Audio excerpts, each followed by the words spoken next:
मैं जो क्लास में कुछ ख़ास बताने जा रहा हूँ ये डे 21 का क्लास है और इसमें हम लोग एग्जैक्ट सीखेंगे टेंस के बारे में। ठीक है, टेंस है क्या चीज़ ये तो मैंने बता दिया, टाइम और टेंस में क्या अंतर है वो भी मैंने बता दिया। आज जो मेन मैटर अंडर डिस्कशन है हम लोगों का वो क्या है, so just try to see over here. आज का जो डिस्कशन है वो प्रेजेंट टेंस पर है और प्रेजेंट टेंस, तो आप जाने प्रेजेंट टेंस हम किसे कहते हैं? ऐसा टेंस, ऐसा काम जो प्रेजेंट में होता है वो हमारे लिए प्रेजेंट टेंस होता है। So come to the point, present tense में होगा क्या क्या चीज़? तो प्रेजेंट टेंस में एक आएगा प्रेजेंट इंडेफिनिट। चलिए इसका दूसरा नाम क्या होगा? इसका दूसरा नाम होगा सिंपल प्रेजेंट। इसका दूसरा नाम क्या होगा? Simple present. दूसरा नंबर होता है हमारा प्रेजेंट का इम्परफेक्ट। प्रेजेंट का इम्परफेक्ट, इससे हम लोग क्या नाम देंगे? कॉन्टिन्यूअस। और तीसरा नंबर इसका क्या है बताएं आप? प्रेजेंट का परफेक्ट। और चौथा नंबर क्या है? चौथा नंबर है इसका प्रेजेंट परफेक्ट कॉन्टिन्यूअस। अभी हम लोग देखने जा रहे हैं प्रेजेंट इंडेफिनिट। तो प्रेजेंट इंडेफिनिट को हम लोग इस तरह पढ़ लें कि फिर प्रेजेंट इंडेफिनिट की कभी ज़रूरत ना पड़े। पढ़ने की मतलब प्रेजेंट इंडेफिनिट की तो ज़रूरत पड़ेगी। तो प्रेजेंट इंडेफिनिट जिसका दूसरा नाम सिंपल प्रेजेंट होता है, सिंपल प्रेजेंट होता है, इसको हम पहचानेंगे कैसे? कैसे पहचानेंगे कि कोई सेंटेंस हमारा प्रेजेंट इंडेफिनिट का है? इसके लिए हमें लिखना पड़ेगा या देखना पड़ेगा सेंटेंस के अंत में ता हूँ, या फिर क्या हो सकता है ते हैं, या ती है, या फिर ते हो। ये पहचान होगा प्रेजेंट इंडेफिनिट के सेंटेंस का। अब जैसे कि मैं पढ़ता हूँ, तो ये सेंटेंस हमारा प्रेजेंट इंडेफिनिट में हुआ। वह पढ़ता है, ये भी सेंटेंस हमारा प्रेजेंट इंडेफिनिट का हुआ। So whenever we want to frame our sentence, present indefinite के सेंटेंस को अगर हम बनाएंगे तो उसका फॉर्मूला क्या होगा? This is the question. Formula बनाने के लिए हम लोग देखें यहाँ पर असर्टिव फॉर्मूला बनाना है। और अगर हमारा subject I we you they या कोई प्लूरल नंबर होगा तो हम यहाँ पर डायरेक्ट V1 का इस्तेमाल करेंगे। इससे क्या समझ में आया कि प्रेजेंट इंडेफिनिट में V1 का इस्तेमाल होगा।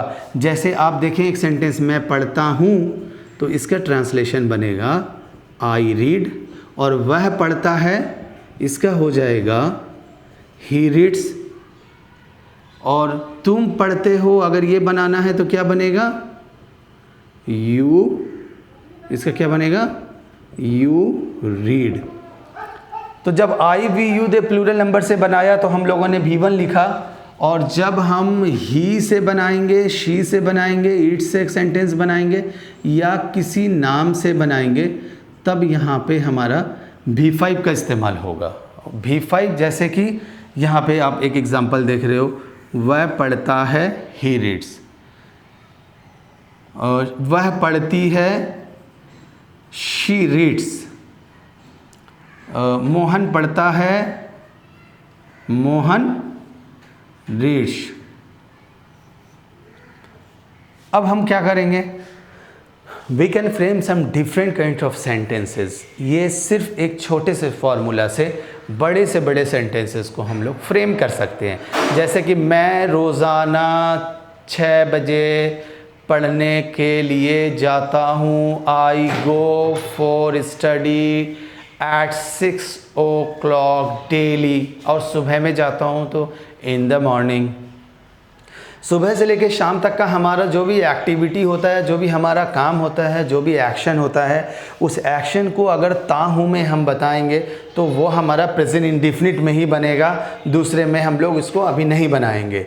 तो जैसे कि मैं पढ़ता हूँ, आई रीड, हम लोग पढ़ते हैं, वी रीड, तुम पढ़ते हो, यू रीड, वे लोग पढ़ते हैं, दे रीड, लड़के पढ़ते हैं, बॉयज़ रीड, वह पढ़ता है, ही रीड्स, वह पढ़ती है, शी रीड्स, या वर्षा होती है, इट रेन्स। अब जैसे कि कोई प्राकृतिक घटना है, इसके हम लोग इट से बनाएंगे, वर्षा होती है, इट के साथ क्या हो जाएगा, ये रेन्स, वर्षा होती है, वर्षा होती है। So now you see over here that whenever you want to make the formula of the sentence, what would be the formula. Formula हमारे लिए क्या हो जाएगा, सब्जेक्ट के साथ V1 या V5 जब हम लगाएंगे तो वो सेंटेंस हमारे लिए प्रेजेंट इंडेफिनिट का हो जाएगा।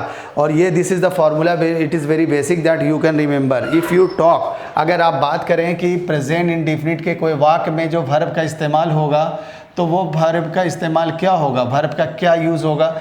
एक वर्ब हमारा V1 इस्तेमाल होगा, और फिर अगर हम एक वर्ब की बात करें तो इसमें V5 का इस्तेमाल होगा। जैसे आप देखें, अगर गो आपको पता है तो इसका V5 भी आपको पता होना चाहिए कि ये गोज़ है। अगर रीड आपको V1 मालूम है तो इसका रीड्स V5 है। अगर प्ले आपको मालूम है तो इसका V5 क्या है, प्लेज है। अगर कम आपको मालूम है V1 तो इसका क्या हो जाएगा, कम्स। अगर आपको स्पीक मालूम है कि स्पीक मतलब बोलना होता है, तो इसका V5 भी आपको मालूम होना चाहिए, स्पीक्स होता है। अगर राइट आपको पता है कि V1 है तो इसका V5 हो जाएगा, राइट्स। अब इतने से वर्ब को अगर हम देखें तो ये वर्ब से हम कितने सारे सेंटेंसेस को भी फ्रेम कर सकते हैं, और फिर स्पीकिंग इंग्लिश में भी इसको यूज़ कर सकते हैं। जैसे कि ही गोज़, वह जाता है, ही रीड्स, वह पढ़ता है, इट गोज़, अगर कोई छोटे बच्चे के लिए हम सेंटेंस बना रहे हैं वहाँ पे इट लगा सकते हैं। इट में क्या है, इट का मतलब तो ये होता है, ये छोटे बच्चे के लिए, किसी जानवर के लिए लगा सकते हैं, किसी मतलब नॉन लिविंग थिंग्स के लिए लगा सकते हैं, कोई भी नेचुरल इवेंट के लिए लगा सकते हैं, प्राकृतिक घटना के लिए लगा सकते हैं। अब जैसे यहाँ सेंटेंस हमारा वह पढ़ता है तो ही रीड्स हो जाएगा, वह पढ़ती है, ही शी रीड्स हो जाएगा। इसी तरह से हम सेंटेंसेस को फ्रेम कर सकते हैं, and that will be in our present indefinite tense. अच्छा, कुछ प्रेजेंट इंडेफिनिट में आप भूल से भी कुछ गलती ना करें, इसके लिए मैं एक बॉक्स बनाकर यहाँ पे समझा दे रहा हूँ कि प्रेजेंट इंडेफिनिट में never you try to commit such type of mistake that would be the blunder you can say. जैसे कि मैं पढ़ता हूँ, अगर इसको हम आई एम रीड बना रहे हैं, so I am just going to make the wrong of this sentence. इसका सही होगा आई रीड, मैं पढ़ता हूँ। ठीक है, अगर एक सेंटेंस हम बना रहे हैं वह पढ़ता है और आई एम वेरी कॉन्फिडेंट, इसको हम ऐसे बनाते हैं he is read, so this is the mistake for us. इसके लिए क्या बनाना पड़ेगा, ही रीड्स, बस इतने में ही इसका मीनिंग हो गया। अब सेंटेंसेस को जोड़ेंगे कैसे, कैसे हमारा प्रेजेंट इंडेफिनिट का सेंटेंस बहुत बड़ा हो जाएगा। तो देखिए यहाँ पे वह पढ़ता है तो ही रीड्स, वह रोज़ाना पढ़ता है, ही रीड्स डेली। वह रोज़ाना मेरे साथ पढ़ता है, he reads daily with me. वह रोज़ाना मेरे साथ पढ़ने के लिए जाता है, he goes to study with me daily. तो हम सेंटेंसेस को क्या करेंगे कि अकॉर्डिंग टू द रूल, जो मेन बेसिक है वो जानकारी अगर रहेगा तो अदर वर्ड्स को जोड़कर सेंटेंस को बड़ा कर सकते हैं। जैसे मान लीजिए मैं एक प्रेजेंट इंडेफिनिट का सेंटेंस लिख रहा हूँ, मैं क्या लिख रहा हूँ, मैं प्रतिदिन अपने दोस्त के साथ सुबह 6 बजे साइकिल से पढ़ने जाता हूँ। अब देखें आप कि ये सेंटेंस देखने में कितना बड़ा लग रहा है। अगर इसको आपको मिले कि इसको ट्रांसलेट करें तो परेशानी आएगी कि अरे इसका ट्रांसलेशन हम कैसे बनाएं। तो मैं प्रतिदिन अपने दोस्त के साथ सुबह 6 बजे साइकिल से पढ़ने जाता हूँ। ठीक है, तो इसमें जो मेन सेंटेंस आपको अब यहाँ पे फाइंड करना है, मैं जाता हूँ। अब इसको खाली आप बनाएं पहले। हाँ, मैं जाता हूँ, तो इसका क्या बनेगा बताओ, शाहिद क्या बनेगा इसका, मैं जाता हूँ, मैं जाता हूँ, आई गो, मैं जाता हूँ, बस आई गो। कहाँ जाता हूँ, पढ़ने, तो आई गो टू रीड, मैं पढ़ने जाता हूँ। कैसे जाता हूँ? पहले तो दोस्त के साथ, विथ, अपने दोस्त के साथ, with own friend, with my friend. I go to read with my friend, मैं अपने दोस्त के साथ पढ़ने जाता हूँ। यहाँ तक बना लिया, ठीक है। अब जब जाता हूँ तो किससे जाता हूँ? With cycle. कितने बजे? Eight 6 o'clock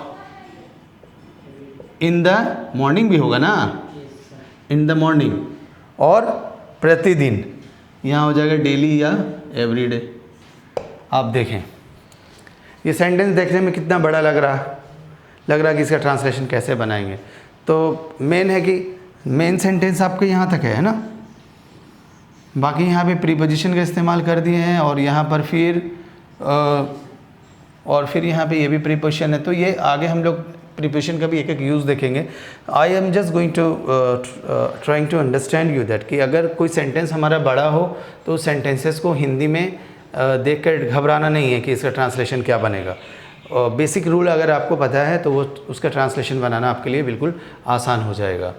and I told you in earlier my some videos कि जो ये क्लास है ये complete solution of English language है, वो चाहे स्कूलिंग का ग्रामर पोर्शन हो या 11th या 12th का ही ग्रामर पोर्शन हो या कोई कॉम्पिटिटिव एग्जामिनेशन का ग्रामर का पार्ट हो। इवन लिटरेचर पढ़ने में भी जो ग्रामर यूज़ हुआ है बुक में, तो वो आप पढ़ने के दौरान अंडरस्टैंड कर लेंगे कि इसमें कौन से टेंस का है, कहाँ से इसको बनाया गया है। तो ये जो बिल्टअप होगा क्वालिटी विथ नॉलेज, तो आप कोई भी लिटरेचर की अगर बुक उठाएंगे तो आप उसको पढ़ना शुरू करेंगे तो आप एक एक सेंटेंस भी बता पाएंगे कि ये सेंटेंस को डिराइव कैसे किया गया, ये बना कौन से रूल से है। तो फिर थोड़े कुछ वोकैब्स याद होंगे तो आपको न्यूज़पेपर या कोई भी बुक को समझने में बिल्कुल आसानी हो जाएगा। होता है क्या कि most of student are coming and interacted with me and they are telling me कि सर इंग्लिश रीडिंग देने में तो प्रॉब्लम नहीं है, मगर जब उसको समझने की बात होती है तो कुछ कुछ मैटर्स को समझ सकते हैं। मैं एक एग्जांपल देना चाहूँगा कि जैसे आप देखें स्पीकिंग इंग्लिश के बारे में क्या है। अगर आप कोई बुक को पढ़कर और पढ़ने के बाद अगर आप किसी को समझाना चाहेंगे कि इसका हिंदी क्या हुआ, तो वो थोड़ा सा मुश्किल हो जाता है। बट सेम टाइम में आपको बहुत अच्छी इंग्लिश अगर नहीं आती है और आप इंग्लिश के न्यूज़ चैनल को अगर गौर से देख रहे होते हैं तो वहाँ पर आपको 70% समझ में आ जाता है, जबकि उसका एसेंट समझ में आपको उतना नहीं आ रहा है।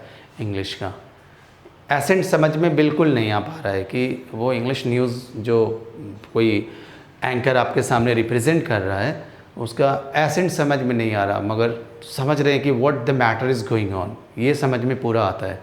इसके पीछे बहुत सारा रीज़न है। एक विजुअल, जब न्यूज़ टेलीविज़न पे या मोबाइल पे हमारे चल रहा होता है इंग्लिश वाला न्यूज़, तो साथ में कोई ना कोई उसका वीडियो वहाँ पर रोटेट हो रहा होता है, चल रहा होता है। वो वीडियो हमें इतना ज़्यादा इन्फॉर्मेशन दे देता है, वो फ़ोटोज़ इतने इन्फॉर्मेशन दे देता है कि 2-3 बात समझने के बाद हम समझ जाते हैं कि ये न्यूज़ क्या चीज़ के बारे में बात हो रही है, क्या चल रहा। जैसे आप सिंपल समझ लें कि आपके कितनों भी कमज़ोर हो इंग्लिश, मगर जब कमेंट्री हो रहा होता है, आप मैच देख रहे होते हैं, तो आपको पूरा समझ में आ रहा होता है कि कितना रन लिया गया, किसने कैच पकड़ा, किसने 6 मारा, किसने 4 मारा। So what's the reason behind it that? It's not that कि आपको बहुत ज़्यादा इंग्लिश का नॉलेज होगा, बहुत जानकारी होगा तभी आप अच्छा इंग्लिश बोल पाएंगे या किसी को समझा पाएंगे। आपके पास जो इन्फॉर्मेशन है that is best, but at the time of speaking you are able to understand them the person those are before you or not. तो ये आज का जो मेन टॉपिक था, मैं उस पर फिर से आ जाता। ये प्रेजेंट इंडेफिनिट या सिंपल प्रेजेंट टेंस के बारे में हम लोगों ने बात किया और ये सारे रूल्स हैं। और अगर जल्दी इंग्लिश को इम्प्रूव करना चाहते हैं तो बिलीव इन मी दैट कि आप डेट 21 आज मैंने क्लास कराया, नेक्स्ट क्लास या इसके प्रीवियस क्लास को सीरीज़ वाइज आप देख लें। I hope that will be very fruitful for you. So I'm very glad that you are watching my channel and trying to learn something. Thank you.